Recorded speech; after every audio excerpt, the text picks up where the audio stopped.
et tere jälle, tuli veel üks asi meelde, Karita siinpool. Ja mina Pärit, tere. Tahtsin rääkida korra veel kõhuhädadest selles mõttes, et vaatamata sellele, et on ilus suvi, võib ikkagi juhtuda, et see kõhugripp saab sind kuidagi kätte. Nii juhtus minu tütrega.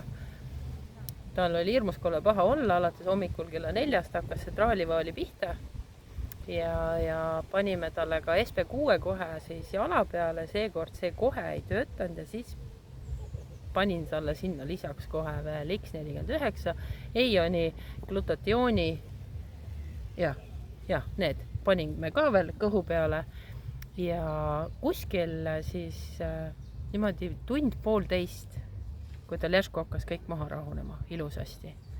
Et kõik oli väga suure hooga enne, ta ei tahtnud neid üldse peale panna, sest tal oli nii paha olla, aga ikkagi panime peale ja näete, ikkagi töötas. Tal oli lihtsalt see nii suures faasis juba, aga ikkagi 1,5 tunniga nagu kogu see asi maha võtta on ikkagi päris muljetavaldav, nii et praegu ta tunneb ennast juba hästi ja joob vett ja on kõik kenasti, seisab sees.